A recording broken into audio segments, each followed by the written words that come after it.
20 novembre 2021.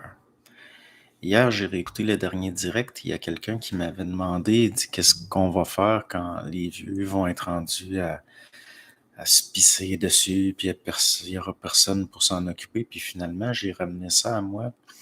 Puis ça arrêtait pas de. Je considère que j'ai mal répondu. Le problème, c'est qu'on l'a vu. Ben, les gens qui n'ont pas d'avenir, c'est entre autres aux yeux d'un régime des personnes âgées. Nous nous en allons vers une forme de socialiste. Kamala Harris, c'est elle qui va être.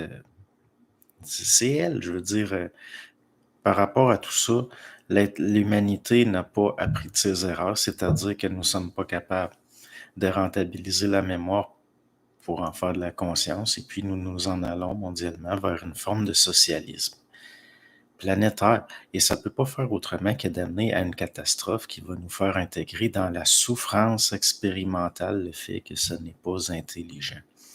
Et il se cache derrière ça des forces de domination. Même les gens qui ont amené dans le public et qui ont imposé le terme de ressources humaines, on voit comment ces gens-là pensent. Donc, la valeur que nous pouvions accorder dans le passé à un être humain au niveau de sa dignité, même la valeur au niveau de ce qu'on pourrait appeler des valeurs, l'être humain va avoir maintenant une valeur quantifiable comme du blé ou du riz et il va être vu au niveau de son potentiel de production pour... c'est des ressources humaines. C'est là où nous en allons vers un monde de plus en plus inhumain. Mais ça l'était déjà, mais dans l'épouvante de l'épouvante de l'épouvante, ben oui. Mais c'est pas une raison d'avoir peur. Parce que c'est à cause justement de la crainte puis de la peur que tout ça fonctionne, que nous nous en allons vers des régimes totalitaires, que même dans le passé, nous n'avons rien de comparable au niveau là, de les régimes staliniens. Puis ça n'est même pas comparable, là, ça risque d'être planétaire. Ben oui, mais il va falloir qu'il y ait une conscience intégrante, à un niveau même collectif, c'est-à-dire il va falloir intégrer l'expérience, l'expérimental par une conscience, en faire de la conscience, parce que là, à chaque génération, les gens, on repart à zéro. Là. Ça n'a plus. Donc, une fois qu'on a court-circuité ça, ce qui s'agit le jugement, le discernement, ils peuvent se permettre n'importe quoi. Une journée, on nous dit quelque chose, le lendemain, on nous dit totalement le contraire, et les gens n'ont plus la capacité de voir si c'est logique ou pas. Donc, ils s'en permettent, puis ils s'en permettent, puis ils s'en permettent. C'est pas normal que Joe Biden soit obligé de passer pour une colonoscopie 2 heures, c'est parce qu'on nous habitue à cette dame-là. Kamala Harris, qui d'ailleurs étudiait à Westmont, qui a été à l'époque, au niveau de ce qui est dit, méprisante avec les francophones. J'irais même prendre un gros mot, là. Elle a agi comme quelqu'un avec les francophones, là, le mot en R, là. OK? Il faut comprendre que il y a ça marche avec l'inversion. Ces gens-là sont toujours ce qu'ils accusent en face d'être toujours comme ça. C'est comme ici en France, on se rend compte que c'est du théâtre est de plus en plus mauvais. Oui, mais il est comme trop tard un peu, là. C'est plus le temps. C'est ça, même si tout le monde demain matin se rencontre. On fait quoi, là? Je veux dire, est-ce qu'il va y avoir la colère suffisante? Même là, la colère va être récupérée et instrumentalisée par d'autres instances. Quand bien même, il y a de plus en plus de gens qui sont lucides. Si ça reste comme les tests de psychologie clinique nous le démontrent, si ça reste toujours de 10 à 15% à 20% de la population, ça change rien. Ben, vous savez, là, pourquoi est-ce que en France, les gens parlent de Macron, pas d'Attali? Depuis quand est-ce qu'on parle du contremaître plutôt que du directeur de. Vous voyez, là, Macron, c'en est un. Il fait du théâtre, ben oui, mais c'est un acteur. C'est le metteur en scène. C'est le metteur en scène qu'il faut regarder. À un moment donné, lâchez-les, Macron, c'est ses patrons qu'il faut. C'est eux qui doivent avoir peur, c'est eux qui doivent trembler. Lui, c'est comme un paratonnerre, Macron. Et puis, tant que c'est lui qui est visé, tant que c'est lui qui est haï, ceux derrière sont tranquilles. Vous savez, là, Juste la zone euro, l'Union européenne, la France est embarquée là-dedans, puis même l'Allemagne, elle va être. C'est incroyable. Puis de voir que c'est l'idée des Américains, là, l'Union européenne, c'est une idée américaine, c'est une forme de nazisme à l'américaine. Je vais faire attention à ce que je dis parce que je vais me faire sauter de YouTube. Qui est le metteur en scène? Ben là, vous savez, il s'agit d'instances transnationales qui ont mis là Macron. Macron, il travaillait pour qui? Il a qui dans son entourage? C'est une question. On n'est pas dans. Je comprends même pas que. J'en reviens pas qu'au fond, je suis pas à parler du supramental, c'est de la déduction, là. C'est juste de la déduction. Juste par déduction, vous pouvez savoir ça. Pas besoin d'être canalisé. Pas besoin d'avoir de perception extrasensorielle. Je plains ceux qui, dans l'avenir, n'auront pas certaines ressources internes, n'auront pas établi un contact. D'où un certain empressement des fois à vouloir provoquer ça. Parce qu'il y a beaucoup de gens qui vont se suicider là, dans le futur parce que c'est un futur réellement inhumain, pensé par des espèces de darwinistes sociaux, d'eugénistes, pour qu'il y ait un tri, puis qu'il reste seulement ceux qui ont les structures qu'eux veulent, c'est-à-dire qui vont être enclins à être capables d'obéir et à vivre selon une façon une ergonomie de l'énergie comme eux le veulent. C'est-à-dire des gens qui, euh, qui vont accepter n'importe quoi. Et puis, c'est clair, moi, à mes yeux, qu'il y a mis en place un système pour que les gens qui ne seront pas capables de se plier à cette nouvelle façon-là de voir et de vivre vont se suicider. Et je considère ça comme de l'hypocrisie, même de pas admettre ça. Dans le sens que il y a tellement eu, juste dans les 2 dernières années, c'est commencé depuis longtemps tout ça. Puis il y a un tri au niveau des populations. Comment? Imaginez, là, une fois que vous savez là, que le terrain est miné, puis qu'il va falloir de grande force marcher dans un terrain toxique et miné. La question, c'est pas juste de savoir ça. Vous allez piler sur une mine quand même et sauter quand même, puisqu'étant donné qu'il n'y aura pas d'alternative possible. Donc, oui, il y a autre chose que ce niveau-là. Il va falloir, euh, il va falloir être plus qu'humain, là. Il va falloir être surhumain jusqu'à un certain point. Il va falloir avoir la capacité d'avoir un système qui tolère, qui est capable, puis qui reste intègre quand même, qui reste humain dans un monde inhumain. La vérité, ça n'a pas rapport, là. La vérité, là, ça fait partie des mentales polarisées. Moi, je peux même pas dire que je suis contre ce qui s'en vient. Ça ne veut pas dire que je suis pas en colère de ça ou que je l'approuve. Parce que vous soyez au courant avec vos sites là, de ci pis de ça, puis que d'informations, ça changera rien. Ça changera rien, ça ne changera rien. Ça changera rien. Et ça changera rien. Dans le sens que ça n'empêchera rien. C'est comme je venais de dire, là. Vous avez beau être au courant qu'il y a des mines dans le terrain, ça les enlève pas. Quand il y a une majorité de gens, et qu'il va toujours avoir une majorité de gens qui sont pas conscients de ça, ça vous donne rien, vous, d'être juste conscient de ça. Puis là, je dis conscient au sens d'une connaissance, d'être au courant. Ça donne quoi?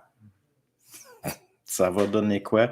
Ça va faire que vous allez avoir de la difficulté à tolérer le réel que vous percevez de par votre conscience psychologique. La conscience psychologique, c'est pas suffisant. Comment vous allez faire pour... c'est comme si je vous force à vivre d'une façon totalement inacceptable, juste le fait d'être conscient puis de savoir que c'est totalement inacceptable, ça permettra pas d'avoir la force de survivre nécessairement. C'est pour ça que je plains ceux qui n'auront pas autre chose que ça. Je vais regarder là, ce qui a été appelé dans les dernières années la dissidence en France. Est-ce que ça a empêché la majorité de faire, de mettre, de marcher et de faire en sorte que c'est pire maintenant et que ce sera pire demain et que la situation va continuer de se détériorer et que ça va être pire et ça va être pire et ça va être pire tout le temps.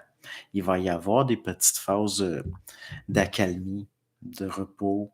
Il va y avoir des phases où ils vont enlever de la pression sur les structures psychologiques des masses pour leur laisser le temps de digérer, de s'adapter. Mais ça ne sera pas suffisant. Ce ne sera pas suffisant pour pas avoir les idées noires de, comment vous dites ça en France, de vous foutre en l'air. Hein? Parce qu'il est là, le tri. C'est là qu'il se fait. Et c'est là qu'au niveau des mécanismes de préservation et de survie habituels, si vous voulez en même temps survivre puis rester intègre en tant qu'humain, au sens où on l'entend, ce ne sera pas suffisant. Parce que c'est un peu comme s'informer sur le fait que vous allez avoir une cellule de tant de pieds carrés, que la couleur des murs sera telle couleur, que la dimension des barreaux sera de telle dimension. C'est devenu ça, la dissidence. C'est devenu de l'information qui sert juste à voir qu'il y a des chaînes. Mais c'est pas suffisant. Dans le sens que il n'y a pas moyen de nécessairement de casser les chaînes. Pourquoi? Parce qu'il y a une majorité qui est consentante. Et tant qu'il va y avoir une majorité qui est consentante, et tant qu'il n'y aura pas une colère collective, la colère individuelle, au fond, peut servir juste l'individu. Et elle peut servir juste à développer des capacités d'être capable de transcender le fait que les corps seront parce que c'est extrêmement subtil dans le sens que si on considère qu'il y a le mental, le vital, l'émotionnel, qu'il y a le corps, l'âme, l'esprit, depuis toujours, tout ça tout ça est assujetti totalement, là. C'est-à-dire au niveau des corps, comme les instincts, les sens, ces choses-là, au niveau de l'âme, les forces de mémoire, les forces de... Au niveau de l'esprit, c'est encore plus loin. On ne peut rien changer, je préfère rester optimiste. Bon, ben, bonne chance. C'est pas d'être optimiste ou pessimiste, là. C'est-à-dire, là, il y a une phase, je suis optimiste, mais à un moment donné, les événements vont forcer à vivre l'autre polarité. Et c'est là le danger, c'est là que ça risque de casser. Parce que si vous êtes là, moi je reste optimiste. Il y en a qui sont restés optimistes jusqu'à ce qu'on les conduise à la fosse. C'est correct. Pourquoi pas? Pourquoi on s'incarne ici? Ben ça, c'est déjà été tout dit. Ça a déjà été tout dit, justement parce que c'est pas évolué ici. Puis que nous sommes encore dans une mécanique évolutive de l'âme, c'est-à-dire d'accumuler de l'expérience au niveau de la mémoire pour que, justement, qu'il y ait une évolution au niveau qu'il n'y ait pas une certaine répétition. C'est pour ça aussi, c'est une question d'intégrer de la conscience pour qu'un jour, il y ait de la conscience intégrale sur Terre. Et étant donné que l'être humain ne peut pas faire autrement que d'évoluer parce qu'il est forcé, puis qu'on est encore dans une mécanique d'évolution animique, ben, ça s'incarne ici. Pourquoi? Parce que ça veut justement, il y a quelque chose au-delà de ça qui veut qu'un jour, et ça ne soit pas comme ça. Donc, nous sommes quelque part encore les martyrs de la conscience. Ça devient enrageant. Alors, le plan terrestre, c'est quoi? Vous ne l'aimez pas? La fusion, ça peut juste se passer dans le plan matériel. Il n'y a pas juste la fusion avec les forces de l'esprit. C'est le début. Puis tout se passe dans la matière. Donc,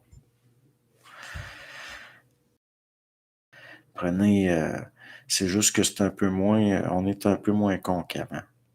Peut-être qu'aujourd'hui, Giordano Bruno donnerait raison pour ne pas aller se faire brûler, c'est-à-dire qu'il pilerait par-dessus son orgueil intellectuel pour survivre. Mais quand on meurt pour des questions de principe comme ça, parce qu'on n'a pas la capacité de laisser les biberons à des bébés qui ont contrôle sur notre vie ou notre mort, ben c'est là qu'on est possiblement obligé de revenir. Donc, est-ce que si Giordano Bruno était intelligent, mais est-ce qu'il était conscient? Sinon, il ne serait pas mort brûlé. Il aurait fini par donner raison. Ah oui, oui, vous avez raison. J'admets, je me rétracte. Je me rétracte. Puis il aurait fini par continuer ses travaux. De se faire laisser tranquille pour continuer ses choses, puis d'envoyer ça sous le manteau, puis de continuer à répandre sa conscience à lui. Un des meilleurs, c'est dans la communication, là, celle qui fait qu'il parle tout seul. Là, Bernard est à son bureau, puis il parle tout seul. Celle, la vie est sous votre contrôle. La vie est sous votre contrôle. C'est un des meilleurs enregistrements, à mes yeux. Là-dessus, moi, en tout cas, qui m'a le plus. C'est un peu comme certaines forces vont se rapprocher si vous manifestez une volonté. C'est un peu comme quand vous vous rapprochez d'un miroir puis que le reflet se rapproche aussi. Au niveau là, de la lumière de l'être, au niveau de l'épuration du mental, comme par exemple la dépolarisation du mental, souvent ça va être au niveau d'un écœurement. C'est-à-dire si vous êtes tanné là, de subir, ça va passer par des choses qui sont habituellement perçues comme négatives au début. Donc c'est ça le mémoriel. Le mémoriel, c'est de la mémoire inconsciente, c'est-à-dire des structures au niveau de l'âme qui n'ont pas été intégrées par la conscience et que les gens subissent parce qu'ils ne le voient pas. Donc, le mémoriel, c'est ça, dans le sens que tout ce qui est lié à des mécaniques de répétition, ça cherche toujours à se réactualiser et ces structures-là détournent de l'énergie, donc de la conscience potentielle aussi. C'est ça le mémoriel, entre autres. Parce que ça englobe beaucoup de choses. Beaucoup de choses. Et là, le problème avec la mémoire animique collective de l'humanité, c'est que ça s'est enregistré au niveau d'une inconscience de la mécanique. C'est comme un cinéaste qui filmerait et montrerait un film sans être conscient qu'il filme et qu'il monte un film. Ça ferait pas un bien bon film très cohérent. Puis on en est encore là, semble-t-il. C'est quoi Lucifer? Lucifer, c'est un mécanisme qui est au-delà des structures d'alarme, qui fait partie de la récupération de l'énergie au niveau d'un potentiel d'intégration chez l'être humain. Donc, c'est très vaste, là, ce serait long, là. C'est très vaste, Lucifer. C'est plus long parler de Lucifer que de parler des anges ou de toute façon, ça fait partie de quelque part, ça fait partie des forces plus élevées que l'ego humain au niveau psychologique. C'est-à-dire que c'est des formes structurelles en termes de détournement de l'intelligence de l'homme, puis c'est pas intégré par la conscience psychologique parce que ça n'en fait pas partie. Donc, au niveau d'un porteur de lumière, par exemple, il y a là les mécaniques inconscientes qui ont aidé à former l'intellect. La lumière qui se réfléchit. Enfin, un porteur de lumière, il n'est pas la source de la lumière. Il ne produit pas la lumière, il la porte. Et là, on parle aussi de formes mémorielles non humaines au niveau expérimental. C'est-à-dire qu'il n'y a pas juste des mécaniques que l'humain subit là-dedans. Il y a des choses qui sont au-delà de. Donc, c'est très, très vaste. C'est très, très vaste. L'Église catholique, n'en déplaise à plusieurs, livre le plus fidèlement possible le message d'amour de Jésus, selon les évangiles. Ah ouais, ben moi, depuis Fatigant 2, non. Je considère qu'au contraire, ça a été infiltré puis c'est rendu. Pourquoi est-ce que l'Église a brûlé tant de gens? Pourquoi est-ce que les- l'Église. Vous savez, il y avait trop de politique, il y a trop d'hommerie là-dedans. Le plus fidèlement possible, le message, c'était interdit de lire la Bible pendant des siècles. Les gens n'avaient pas le droit de lire, ça prenait l'intermédiaire d'un prêtre. Puis lui, ce qu'il enseignait, c'était des doctrines qui étaient liées au concile, puis au père de l'Église, qui n'avaient rien à voir avec l'écrit. L'Église, c'est Tu n'adoreras pas d'images sculptées. Les églises sont pleines de statues. Faites ceci en mémoire de moi. Est-ce que ça avait rapport avec un rituel magique de transubstantiation, le rituel collectif de c'est là? Oui, ils sont bien intentionnés là-dessus, je suis d'accord avec vous, mais ce n'est pas suffisant. Et l'enfer est pavé de bonnes intentions. Que fait-on sur le plan de la mort? Ça dépend ce qu'on entend par faire. Ça dépend ce qu'on entend par faire. Parce que fait-on sur le plan de la mort? Ben, entre autres, il y a une instrumentalisation de la mémoire expérimentale, puis du contact que ces mémoires-là peuvent avoir avec les vivants, entre autres. Le plan de la mort essaie d'évoluer par procuration. Donc, que fait-on? On travaille pour ce plan-là. C'est ça que les gens font, ça. Les gens, entre guillemets. Il y a toutes sortes d'entités, hein. Dans le sens, il y a de l'intelligence, les plans sont habités, puis il y a différents types d'intelligence. Puis, la plupart quand il y a un certain niveau d'intelligence, la plus fort émettent, ils sont capables d'émettre et d'être réceptifs aussi. Donc, il est possible que les gens sensibles d'entrer en syntonie, puis d'avoir un échange. C'est quoi la conscience? La conscience, c'est la capacité d'intégrer. C'est le savoir. Dans le sens que une conscience, c'est au-delà de la mémoire. C'est automatique. Dans le sens que c'est, vous savez, ce qu'on appelait anciennement la science infuse, c'est ça, de la conscience, dans le sens que c'est au-delà de l'intellect. C'est comme, parfois, par instinct, vous allez savoir qu'une personne est comme l'autre là, qui dit pourquoi pas l'astral, mais le New Age me tape sur les nerfs. Quelque part, ça n'a pas besoin d'être intellectualisé. À mes yeux, c'est ça de la conscience. La conscience, c'est une vue claire qui permet une intégration et un mouvement rapide. Même frapper une balle de tennis, c'est de la conscience quelque part. Ça revient à de la... Donc, de la conscience, en tout cas, c'est pas de l'intellect. Même si ça peut être intellectualisé, c'est pas de la mémoire, c'est en temps réel, immédiat, c'est en dehors du temps et de l'espace quelque part. Donc, ça va toujours être extrêmement automatique dans le présent. Donc, une personne qui reçoit la lumière, une électrification au niveau des neurones, se retrouve dans une voie de non-retour dans une direction de fusion avec le double. Ben, possiblement, mais l'affaire, c'est qu'une fois qu'il y a des électrifications au niveau des centres très élevés, comme au niveau de la tête, il va avoir je cherche le mot, puis on me le laisse pas, une configuration neuronale différente qui va influer sur la façon dont les connexions à venir vont se faire. La conscience, c'est de la présence. Oui, ben ça engendre la présence. C'est la seule façon que une conscience peut se manifester. C'est en étant présent par rapport à ce dont elle est consciente, dans le sens que c'est comme ça que l'astral fonctionne. Tu parles de l'inconscience, c'est-à-dire les gens ne savent pas qu'ils sont en rapport avec ça. Donc, c'est de l'inconscience. Il n'y a pas un savoir instantané. Puis il y en a qui ont différents jobs à faire. C'est pas tout le monde qui est ici pour apprendre.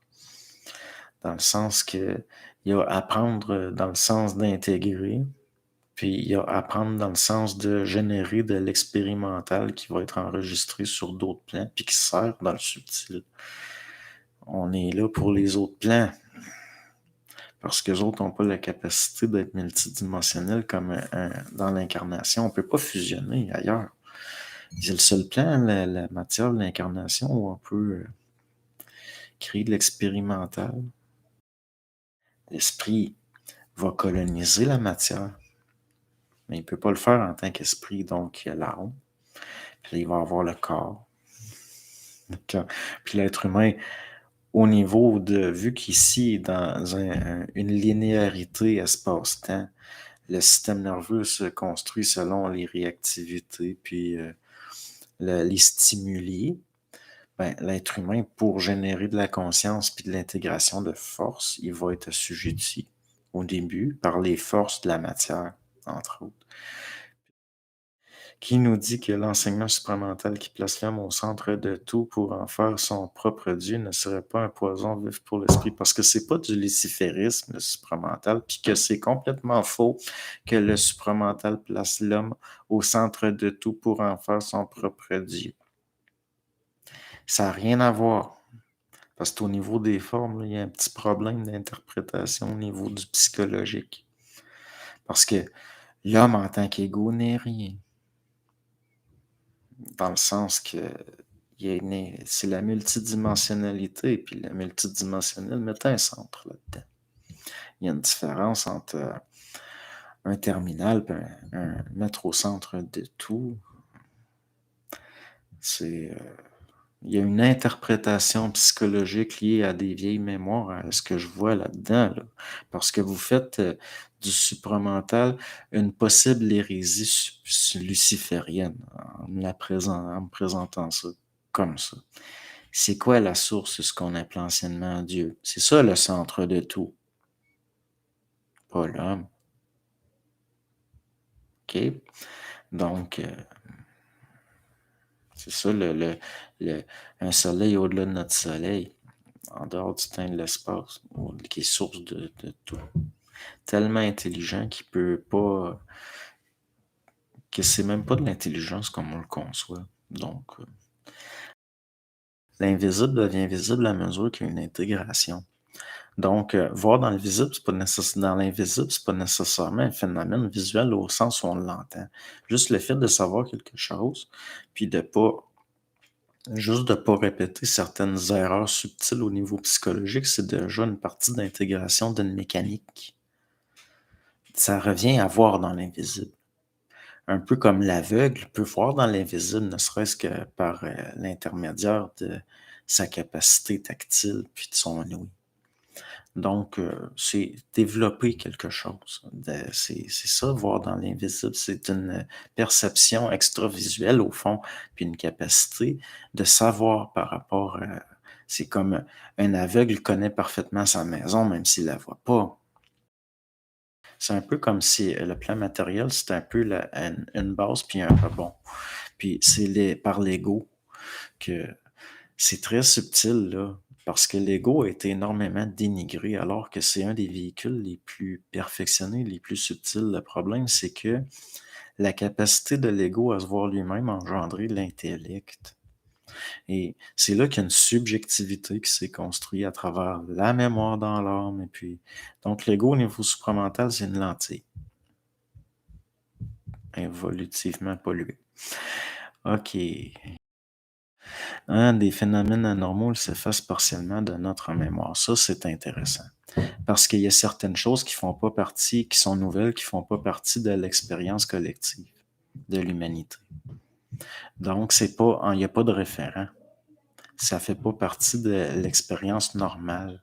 Il y a aussi certaines instances qui sont capables de jouer avec la mémoire. Puis il arrive que des gens, justement, vont être portés à s'intoxiquer puis à être dans des dépendances pour se protéger de leur propre intelligence. Alors que ça va être beaucoup plus facile de vivre sainement pour des gens beaucoup moins en intégration de conscience, en chemin. Donc, c'est bien...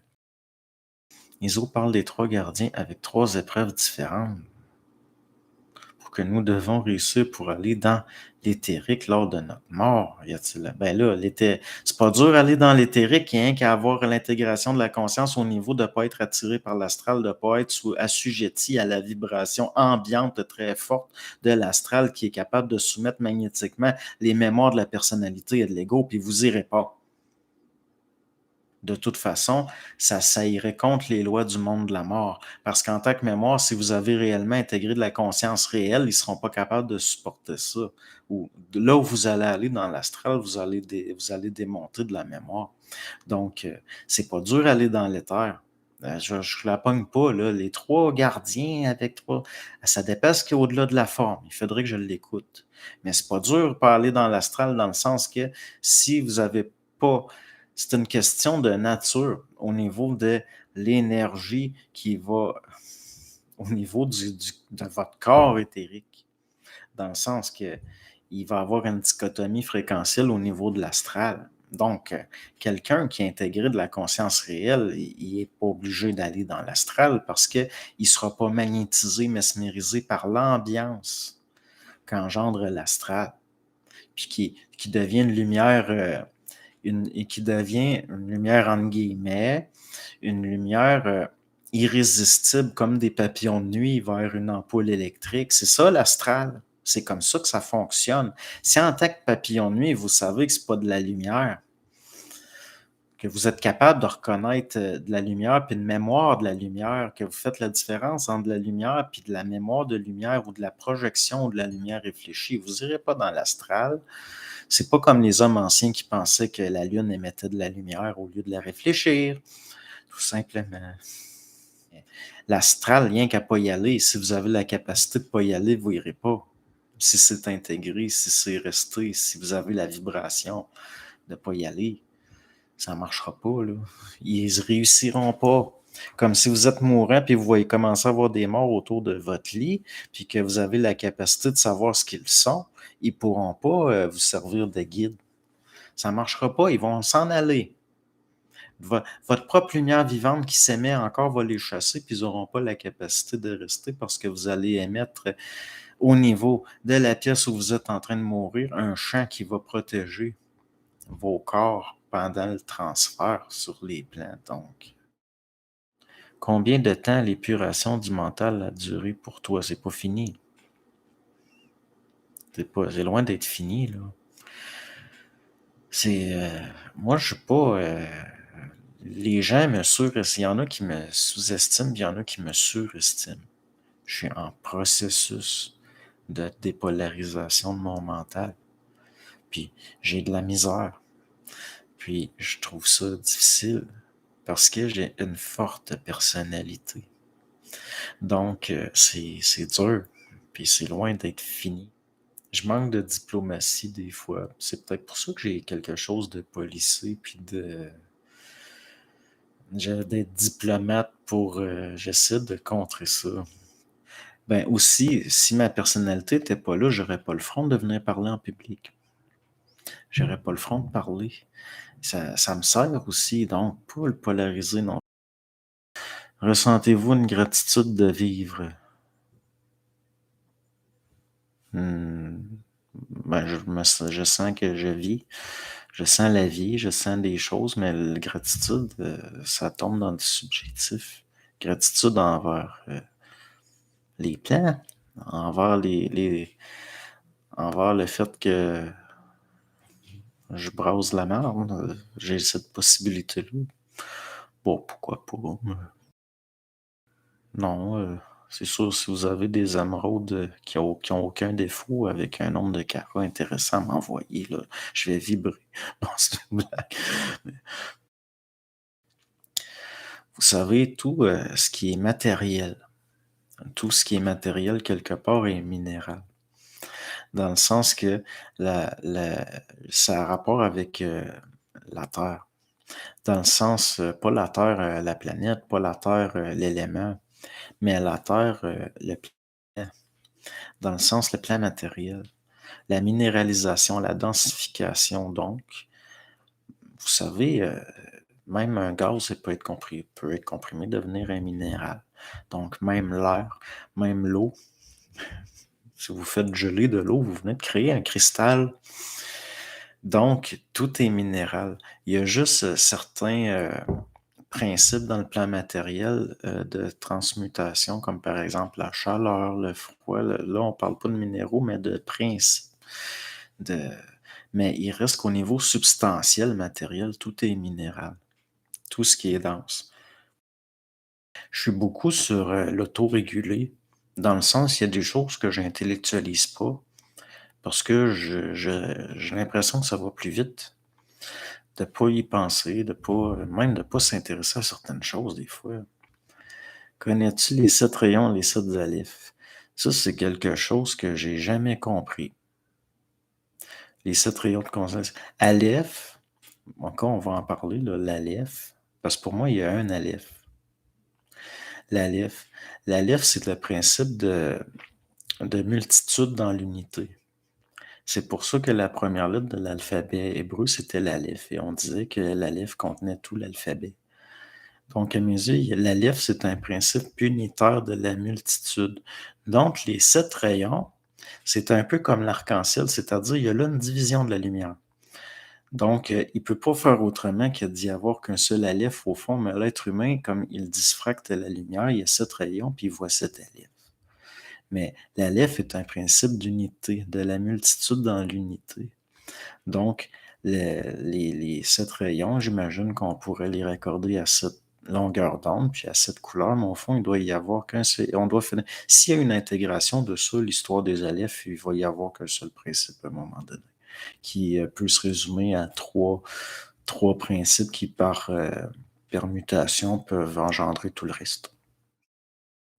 Le phénomène de la dépersonnalisation peut-il avoir un lien concernant le contact avec l'esprit? Ben oui, parce que l'esprit, ça se réfléchit pas, donc ils peuvent mettre la personnalité en suspens un temps pour justement qu'il y ait une possibilité d'intégration, mais aussi pour que l'ego puisse sortir de sa subjectivité. Et quelle est la différence entre parler un sujet et parler d'un sujet? Ben, parler d'un sujet, c'était dans l'intellect. Parler un sujet, ça parle tout seul. Puis si vous vous enregistrez, que vous écoutez par après, vous allez vous rendre compte que c'était beaucoup plus ajusté que si vous l'auriez réfléchi, puis beaucoup plus proche du réel. C'est ça, la parole. Donc, existe-t-il des mantras ou des techniques subtiles qui peuvent nous aider à atteindre l'objectif du supramental? Tant qu'à moi, non. Non, des mantras, surtout des mantras. Là, on est dans de la mécanique astrale, tu sais, dans le sens que on est dans de l'auto-hypnose, là. Au contraire, au contraire, si vous êtes à répéter des mantras tout le temps, non, moi je vois pas, là. Euh, quand il y a de l'instruction qui descend, ça, c'est pas lié à des mantras. Puis ça vient pas de l'ego, c'est l'ego qui fait des mantras. C'est l'ego qui va se mettre dans des mécaniques autorégulées pour mettre en suspens certaines parties de lui, pour les neutraliser. Il y a quelque chose là d'une compensation mécanique. C'est-à-dire que il faut intégrer certaines mécaniques, pas être obligé de les utiliser pour mettre en suspens d'autres parties. Je vois. C'est quoi les sectes généralement? Les sectes, c'est quand il va y avoir un microcosme d'astralisation, de mesmérisation magnétique dont le centre est un gourou ou une personnalité charismatique. C'est ça une secte. Mais là, que la personne, à cause de l'ambiance astrale générée autour d'elle, va devenir de plus en plus subjective, peut être récupérée par des forces d'assujettissement. Une secte, là, c'est tout le temps un individu qui est dans une subjectivité au point de polluer d'autres, puis de vampiriser leur énergie. C'est ça, une secte. Ça finit tout le temps mal. On le voit quand quelqu'un vous dit, là, tu devrais pas parler à telle personne, quand il commence à vous dire quoi faire. Vous parlez les hommes en noir. Bernard pensait que c'était des densifications faites par des forces qui peuvent pas. Que c'était, si on peut dire, des corps synthétiques, des espèces de momies. Moi, qu'est-ce que je pense des hommes en noir? Si vous voulez parler de les hommes en noir là, qui viennent. Ben, moi, je pense que c'est. Comment je pourrais dire ça? De la guerre psychologique. Puis aussi, c'est une tactique de guerre psychologique. Parce que là, des hommes en noir, ça peut être bien des choses. Pas dur des employés gouvernementaux d'aller impressionner quelqu'un d'impressionnable. De la même façon que c'est pas dur pour certaines forces de créer des densifications, puis d'aller s'en servir pour essayer de faire taire du monde, ou carrément faire parler du monde. Parce que moi, mettons que je veux faire taire quelqu'un, je ne vais pas y envoyer deux bébites étranges, deux bonhommes étranges qui ont le teint blafard, puis parce que la personne, elle va parler de cette expérience-là en plus de ce qu'elles autres disaient de pas parler. Puis c'est pour ça qu'on en parle.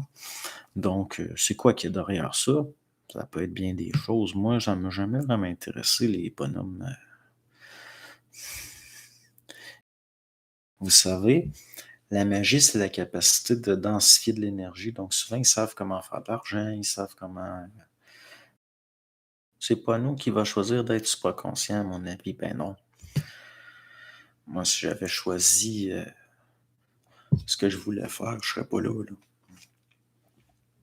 Je me considère même pas comme supraconscient, fait que je me demande comment tu réagis si un témoin de Jéhovah cogne à la porte. Ben, moi, je vais vous le dire habituellement quand j'habite un nouvel endroit puis qu'ils viennent me voir, ils viennent juste une fois. Ils repartent pas mal, troublés. Parce que c'est eux qui viennent me voir après tout, moi je leur ai rien demandé, hein. Puis là, je leur explique. Je leur explique comment je vois ça, ce qu'ils me disent, je défais à mesure tout ce qui me sortent. Parce qu'en plus, les témoins de Jéhovah, je les connais dans le sens que je connais Chase Russell, puis je suis au courant d'affaires que les autres n'ont même pas le droit de savoir. La femme cosmique, quel est son rôle? Ben là, ben, je sais pas. La femme cosmique, la femme, ben c'est, ok, ça me dit que c'est lié à des lois d'harmonie, de, de complétude. Bon, ok. Sur quel sujet aurais-tu voulu publier en maison d'édition? Je ne le sais pas encore, mais pour moi, ça serait facile d'écrire un livre. Ça va écrire tout seul. J'ai juste à prendre un sujet, demander, bon, c'est quoi telle affaire, puis juste l'effet mécanique d'écrire, tout de suite, ça se met à, puis là, ça passe, ça vient, puis là, plus je le fais, plus ça, c'est un peu comme ça là, que la jeunesse elle s'est écrite, même si Bernard, il l'a dicté avant que ça soit retapé, mais d'après moi, je pourrais faire un livre d'à peu près 1000 pages en 3 semaines. Mais l'affaire, ce qui serait long, c'est la correction, la mise en paragraphe, là, parce que ça c'est tout d'une traite, hein, c'est une façon, ça se prête pas bien au niveau de la forme à la lecture. Il faut tout le recadrer, le reformuler des fois, tout le redéfinir certaines parties, à mettre des chapitres, mettre des paragraphes. Là, ça, c'est la job là, qui peut prendre plus de temps. Donc. Mais j'aimerais publier d'autres personnes aussi. J'ai une personne qui tripe sa Bible et me traite de brebis égarée. Je m'en calisse, mais elle m'étouffe avec sa bonté toxique. Ben, c'est facile parce que souvent, les gens qui sont au niveau d'une fascination mesmérisée de la Bible, c'est au niveau de formes d'interprétation liées à des collectifs, de l'âme collective expérimentale humaine. Donc, si vous avez un contact avec l'esprit, puis que vous êtes capable de la lire, la Bible, puis de la comprendre, vous pouvez de faire tout ce que cette personne-là pense de la Bible. Mais je vous suggère de ne pas le faire. Puis de toute façon, les gens qui ont la foi, qui vont à l'église, puis il faut jamais laisser les faire. On peut pas enlever ça aux gens. Moi, je m'en accorde pas le droit. Mais si la personne m'achalerait trop puis que ça devient agressant, là, ça se peut que je m'accorde le droit, par contre. Qui va pas être déçu de la race humaine quand on voit un être humain, c'est qu'il est capable de faire surtout à un autre humain. Oui, puis même des fois, ce qu'on est nous-mêmes capables de faire dans certaines situations où ça vibre bas puis qu'on n'a pas tous nos moyens. Puis qu'une fois après qu'on revient, on remonte plus haut en vibration, puis là qu'on le voit, là on est déçu de l'humanité en soi. Puis là on voit les influences. C'est là qu'il y a une certaine épuration qui peut se faire. Parce que ce qui est vu, puis ce qui est enregistré est enregistré. Donc, si vous pouvez arriver vous-même, pour vous-même, à ne pas répéter certains patterns, là, c'est déjà... Parce que vous savez, la déception de l'humanité, c'est pas juste à l'extérieur. Là. Il faut être aussi... Il faut que ça serve. Hein. D'où viennent les pensées? Ben, du plan de la pensée. C'est-à-dire qu'il y a un plan des architectures de la forme. Quand l'énergie, au niveau de l'information, l'informe passe à travers le plan, ce plan-là, des architectures du mental, ça prend forme. Puis là, ça devient de la pensée.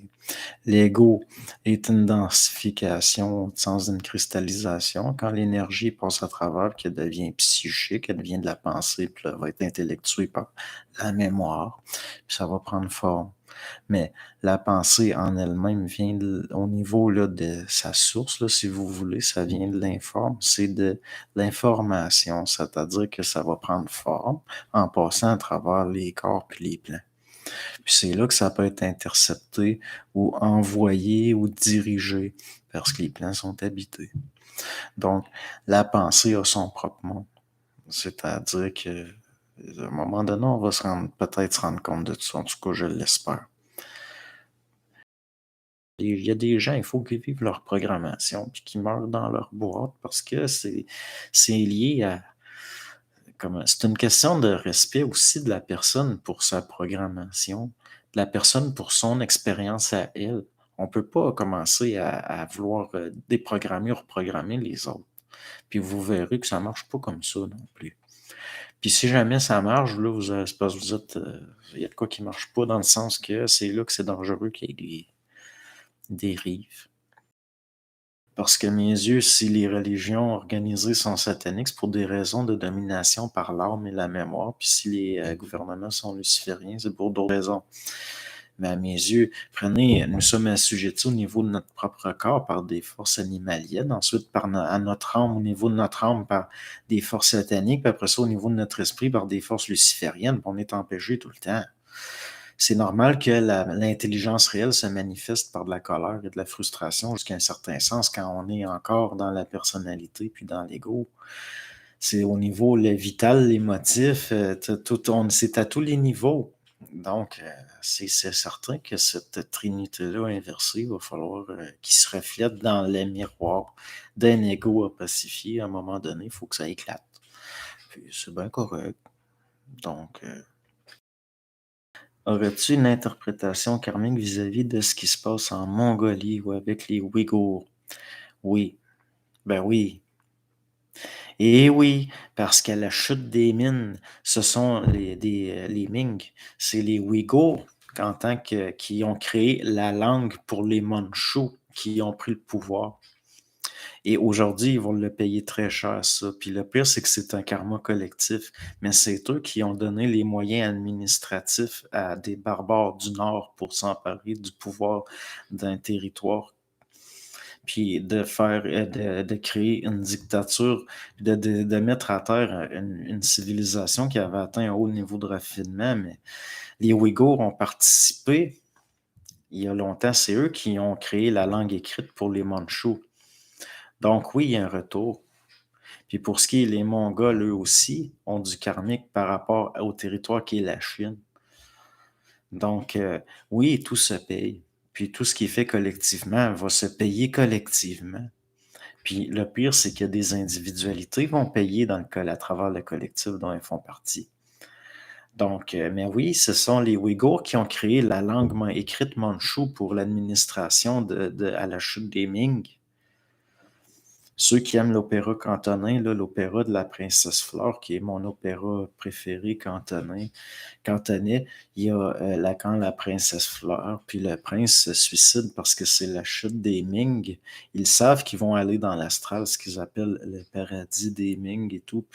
Mais il reste que ce savoir-là qu'ils étaient programmés, puis que ça devait se terminer, puis tout, mais que s'ils étaient enregistrés en tant que mémoire, tout se paye à un moment donné. Donc, oui, le ciel des Ming existe, étant donné qu'il y a des régions de l'astral pour chaque mémoire expérimentale qu'il y a eu sur Terre. Donc, ils tiennent bien les comptes. C'est ça qui sont des usuriers de l'énergie, les forces astrales. Donc, oui, les Ouïghours payent. Ils payent maintenant individuellement pour ce qu'ils ont fait collectivement dans le passé, parce que l'astral fonctionne comme ça.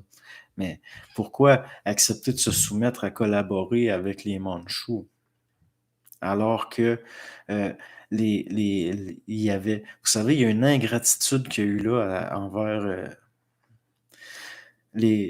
quand un peuple devient trop raffiné, devient trop intellectuel, devient moumoune, ben là, il arrive des barbares, puis ça tombe. Donc oui, je vois, oui, oui, oui, la technologie est rendue trop rapide pour, en tant que source environnementale d'information.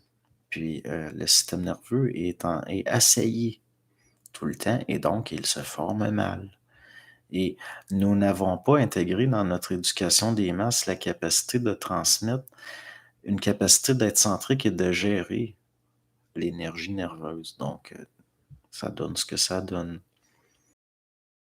Selon C. Patrick, nous doublerons à modifier les décrets au niveau des hiérarchies des plans supérieurs au fur et à mesure pour récupérer notre propre régence. Ben oui, moi de la façon dont je le vois, c'est au niveau où la gestion doit se transférer.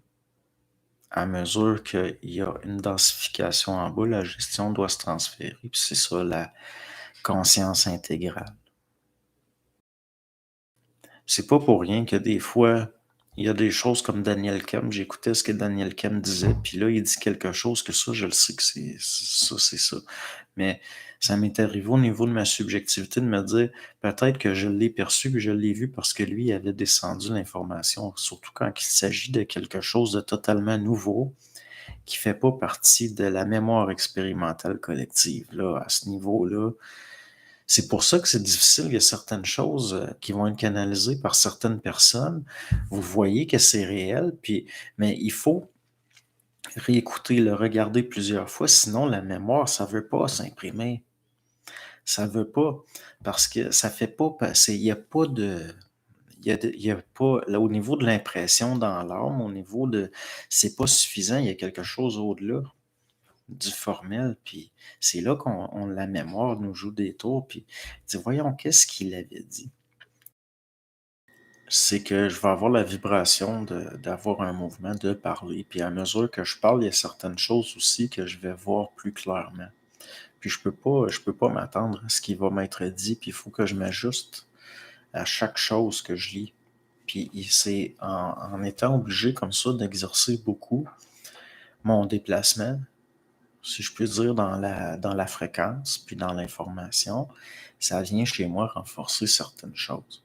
C'est sûr que ça vient certainement densifier certains corps. Donc, je vais toujours en retirer quelque chose. À un moment donné, tous ces phénomènes-là seront pas nécessairement qualifiés. Plus ça va devenir au large, plus ça va se manifester, parce qu'il n'est pas question ici d'une doctrine ou d'une philosophie instituée par Bernard. Il est question, Bernard, lui, il a parlé à un autre niveau de phénomènes qui existaient et qui se manifestaient de plus en plus. Donc, à mesure que ces phénomènes-là vont se manifester de plus en plus, fort probablement que nous n'emploierons même plus collectivement dans quelques générations le terme de supramental et que ça va de plus en plus faire partie de la normalité du vécu. Mais là, parce que c'est pas important les termes, au fond. Faire éclater certaines vieilles formes désuètes pour engendrer le fait que certaines expériences, certaines formes d'expérimental devenues nuisibles ne se répètent pas parce qu'ils sont devenus inutiles. C'est-à-dire, il va falloir que l'être humain mette en place lui-même, mette en place ses propres capacités dans le sens de devenir créatif. Il va falloir que ça devienne de moins en moins rare. Et même là, moi, je considère que je sais peu de choses, là. C'est très peu de choses. Puis je le vois que par rapport à tout ça, j'ai pas de mérite à en retirer. Parce qu'au niveau de mon propre expérimental, j'ai encore énormément de difficultés, j'ai encore énormément de lacunes, je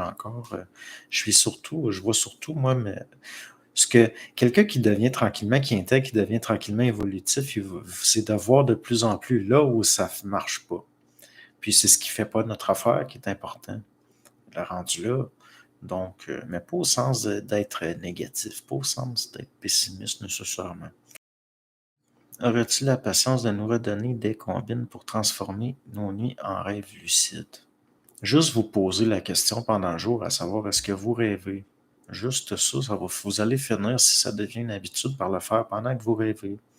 Aussi, prendre l'habitude dans le jour de regarder vos mains. Parce que, une fois que vous allez être dans le monde onirique, il n'y aura pas une reconstitution parfaite de cette chose extrêmement complexe qui est une main. Puis à un moment donné, vous allez peut-être voir des défauts. Vous allez regarder vos mains, voir qu'il y a quelque chose qui ne va pas. Parce que ce n'est pas un corps matériel que vous avez là. C'est une mémoire expérimentale du corps matériel et une reconstitution densifiée dans un champ énergétique où l'information peut se manifester. Donc, vous allez voir votre main peut-être différente. Il va vous manquer un doigt, vous allez en avoir un de trop. Dès que vous remarquez quelque chose d'étrange, demandez-vous si ce n'est pas, si vous n'êtes pas en train de rêver. Puis ça va finir par devenir un réflexe, puis vous allez finir par en faire des rêves lucides. Juste parler de rêves lucides, ça aide beaucoup. Vous pouvez aller devant un miroir, puis en essayant de ne pas penser, vous fixer ici. Puis vous essayez de vous programmer à vous endormir consciemment ou à vous souvenir de votre rêve. Là, ce que je vous ai donné là, c'est un truc que j'aurais peut-être pas dû donner, mais je vous le donne quand même. Vous pouvez vous magnétiser vous-même devant un miroir. Au pire, lisez Horowitz. Horowitz parle beaucoup de ces choses-là. Puis, plus vous allez être au niveau d'une capacité magnétique, que vous allez, parce que c'est un corps magnétique souvent là, qui va. En tout cas, là, j'en ai dit pas mal. Là. Mais prenons garde, même les rêves lucides peuvent être des illusions mises en. Le problème, là, c'est qu'il y en a qui sont fascinés par ça. C'est toujours un problème, la fascination. Il y a une mesmérisation. Souvent, il faut pas que les rêves lucides, la capacité de faire ce que vous voulez sur certains plans qui sont des reconstitutions environnementales, informationnelles, que ça ne devienne pas une compensation pour ce que vous ne pouvez pas faire dans votre vie. Il ne faut pas vouloir aller dans le monde des rêves par frustration d'avoir des restrictions dans le plan matériel. C'est là où puis aussi, ces plans-là, il y a comme il dit ici, là, il y a toutes sortes de chats. Pour quelle raison on sent comme si on vient d'ailleurs? Parce que c'est le cas. C'est le cas, c'est parce qu'il y a une identification aux pensées, au processus intellectuel souvent. Donc, c'est pour ça que c'était très résonnant quand le Christ, par exemple, disait « Mon royaume n'est pas de ce monde ». C'était très facile pour les masses d'être magnétisées à ce niveau-là, à l'idée d'un ailleurs originel. Venant du Créateur, cet ailleurs original-là, venait mettre en vibration certains corps. Ça faisait partie des processus du chemin pour qu'un jour l'esprit... Vous savez, là, il te dit, je vous envoie un consolateur, puis là, ça passe par des colombes, des langues de feu qui descendent. Tous ces phénomènes-là sont liés à un ailleurs. Donc, ça met en vibration à cause de la mémoire collective, entre autres, mais il y a déjà une base, dans le sens que nous nous identifions à notre psychisme. Encore beaucoup. Ah, j'entends, il y a des gens qui arrivent. Donc, je vais vous laisser. Donc, au revoir.